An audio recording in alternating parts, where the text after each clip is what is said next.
नमस्कार दोस्तों, स्वागत है आपका मेरे चैनल में। आज की स्टोरी है सफल बनने के लिए क्या करें। गर्मियों की छुट्टी में एक लड़का अपने दादा दादी के घर घूमने आया। बालक उछलते कूदते अपने दादाजी के पास पहुंचा और बोला, दादाजी, जब मैं बड़ा हो जाऊंगा एक अच्छा सक्सेसफुल इंसान बनूंगा।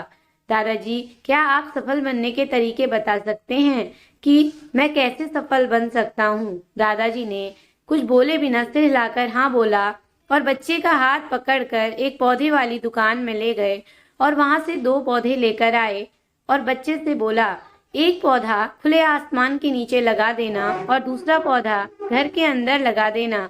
अपने दादाजी के अनुसार बच्चे ने वैसे ही किया। अब कुछ देर बाद बच्चे ने अपने दादाजी से बोला, दादाजी, जो घर के अंदर गमले पर पौधा लगा है उसका भविष्य ज्यादा अच्छा होगा और जो पौधा घर के बाहर खुले आसमान के नीचे लगा हुआ है उस पौधे का भविष्य ज्यादा अच्छा नहीं हो पाएगा।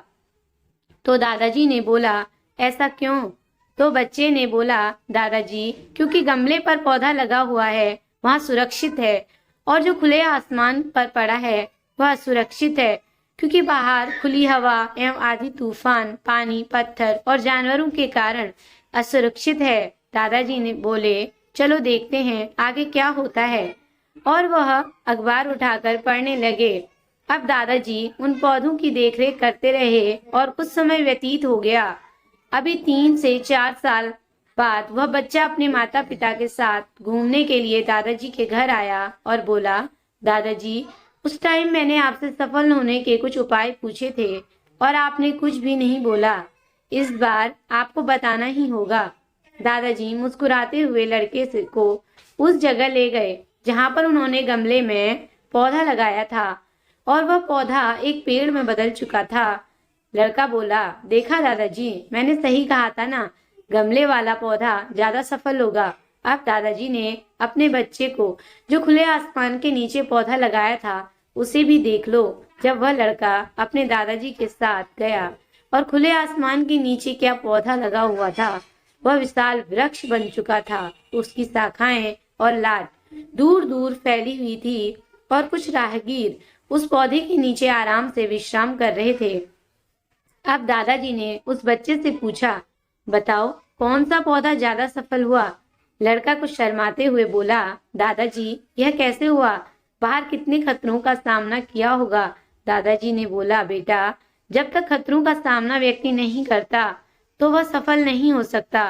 बाहर वाले पौधे के पास आजादी थी और पौधा अपनी शाखाएं कितनी भी फैला ले, आसमान में अपनी शाखाओं को कितना भी बढ़ा सकता है। और बेटा, जिस पौधे को तुम कह रहे थे कि पानी, बरसात, धूप के कारण ये पौधा मजबूत हो जाएगा और जो मैं तुम्हें बताने वाला हूँ उसे अगर तुमने अपने अंदर बिठा लिया तो तुम जिंदगी में जो भी कुछ करोगे उसमें सफल हो जाओगे। उन्होंने बोला कि अगर तुम जीवन भर सिर्फ अच्छे विकल्पों को ही चुनते रहोगे तो तुम कभी भी उतने सफल नहीं हो पाओगे जितनी तुम्हारी क्षमता है। लेकिन अगर तुम तमाम खतरों के बावजूद इस दुनिया का सामना करने के लिए तैयार हो तो तुम्हारे लिए कोई भी चीज हासिल करना असंभव नहीं है। लड़के ने लंबी सांस ली और पेड़ की तरफ देखने लगा। वह दादाजी की बातों को समझ चुका था। आज उसे समझ आ गया था कि सफलता के लिए जीवन में परिश्रम करना एक बहुत मूल कारण है। यदि हम परिश्रम नहीं करेंगे तो हमें बड़ी सफलता हासिल नहीं होगी। उसे सबक मिल चुका था कि जीवन में हम जिन रुकावटों को जितना बड़ा शत्रु समझते हैं वही मजबूत और जीवन में बहुत ज्यादा सफल बनाती हैं। अपना कीमती समय देने के लिए धन्यवाद दोस्तों। अगर कहानी अच्छी लगी हो तो लाइक करें, शेयर करें और मेरे चैनल को सब्सक्राइब करें। Thank you for watching.